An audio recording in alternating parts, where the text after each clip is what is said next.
మధ్యలో ఆ emotional bond కనిపిస్తుంది. అండ్ అలాగే 'సమర్జిత్ అండ్ నయన్' మధ్యలో ఆ రొమాంటిక్ ఇది కూడా కనిపిస్తుందనమాట. అండ్ అక్కడ సెట్ చేసేలోపు ఒకసారి మైక్ ఇవ్వరా ఇక్కడ? ముందుగా మనం ఏది ఇంకో మైక్ తీసుకునండి. ఆన్‌లోనే ఉంది. అలీ గారు ఎలా ఉన్నారు అని అడుగును. నవ్వించే ప్రపంచంలో ఉన్నప్పుడు అందరూ ఆరోగ్యానే ఉంటారు. మీరు ఆరోగ్యంగా ఉంచుతూ ఉంటారు.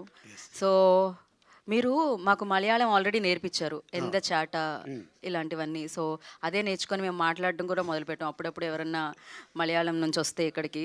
సో ఇప్పుడు కన్నడ డైరెక్టర్ డైరెక్ట్ చేశారు దీన్ని. సో మీరు కన్నడ కూడా ఒక 2 ముక్కలు మాకేమన్నా నేర్పిస్తే మేము అదే మార్కెట్లోకి తీసుకెళ్దాం అనుకుంటున్నాం. ಕನ್ನಡ ಹೇಳಿ ಹೇಳಿ కరెక్ట్గా ఉంది. ಚೆನ್ನಾಗಿದ್ರಾ? ఓకే అంటే బాగున్నారా? అంతే, దానికంటే ఎక్కువకే. మలయాళం అయితే మీరు అడిగింది నేను ఈసారి ఇంటర్వ్యూలో మోహన్ లాల్ గారిని అడిగి తెలుసుకుంటా అండి. ఈ సినిమాలో మలయాళం డైలాగ్ చాలా పెద్ద డైలాగ్ చెప్పా. ఓకే. కాకపోతే నాకు ప్రాంప్టింగ్ ఇచ్చారు. ఆయన ఆశ్చర్యపోయాడు. నన్ను అడిగాడు, సార్ మీరు నిజంగా చెప్పండి, మీరు మలయాళే కదా అన్నాడు. కాదండి, పక్క గోదావరి జిల్లా ఉండి మలయాళం సినిమాలు చూసి, అంటే మోహన్ లాల్ గారి గురించి ఒక మాట చెప్పాలి. నేను ఒక హిందీ సినిమా కోసం మద్రాస్ సఫేర్ థియేటర్లో 3 కౌంటర్లు ఉన్నాయి. ఒక కౌంటర్లో హిందీ టికెట్ కావాలని చేపెట్టి టికెట్ అన్నా.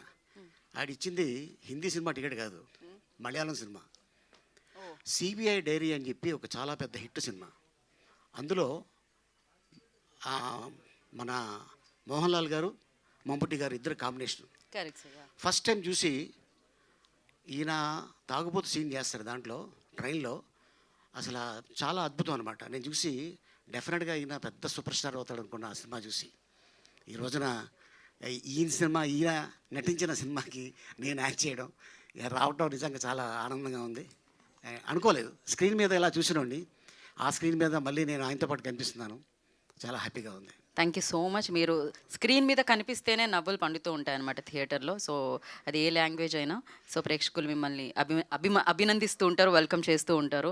And thank you so much once again. Bunny Vas గారు, ఏంటి మరి యుద్ధాలు జరుగుతున్నాయి, అదొక వరల్డ్, వీళ్ళ ప్రేమ ఇంకొక వరల్డ్, వీళ్ళ నాన్నగారికి ఆయనకున్న ప్రేమ ఇంకొక వరల్డ్. లేదు, ఇంకా నేను అంటే మొత్తం సినిమా చూడలేదు, సో నాకు కథ అంతా తెలియదు. కానీ but I have seen that ఆ రథం ఎపిసోడ్ ఉంది కదా, ఆ ఫైట్ అయితే చూశాను. అది ఒక 15 minutes ఫైట్ చూశాను. మేబీ ఫైనల్ ఎడిట్ అయ్యి ఎంత వచ్చిందో తెలియదు. కానీ ఆ ఫైట్ అయితే మాత్రం చాలా బాగుంటుంది. అది ఎక్సలెంట్ ఫైట్, అది రథం ఎపిసోడ్ మాత్రం. డెఫినెట్గా ఒక 1-2 ఏరియాస్ మాత్రం నేను చూసిన ఆ ఫైట్లోనే 1-2 గూస్ బంప్స్ ఉన్నాయి. సో డెఫినెట్గా యాక్షన్ ఎపిసోడ్స్ బాగుంటాయి అనుకుంటున్నా సినిమాలో. సో అందుకే గీతా ఫిలిం డిస్ట్రిబ్యూటర్స్ దీన్ని తెలుగులో అందించడం జరుగుతుందన్నమాట. ఎస్, గీతా ఫిలిమ్స్ ఎప్పుడు చేసినా కూడా ఏదో ఒక గ్రాండ్ ఇయర్ అది చూస్తుంది కదా. డెఫినెట్గా సినిమాలో కథ అన్న గ్రాండ్ ఇయర్ అన్న చూస్తుంది. ఈ సినిమా మేము చూసినంత వరకు అయితే గ్రాండ్ ఇయర్ వెరీ బాగుందని చెప్పి అనుకున్నాం. అది కనిపిస్తుంది సార్, మామూలుగా కాదు. అండ్ శామ్ సిఎస్ గారి మ్యూజిక్లో ఇంకా వినపడుతుంది కూడా బాగా. సమజిత్, మనం స్టేజ్ మీదకి వచ్చిన తర్వాత మాట్లాడుకుందాం, ఓకేనా? మీతో చాలా మాట్లాడాలి అందుకని. సో ఆలస్యం చేయకుండా ఇప్పుడు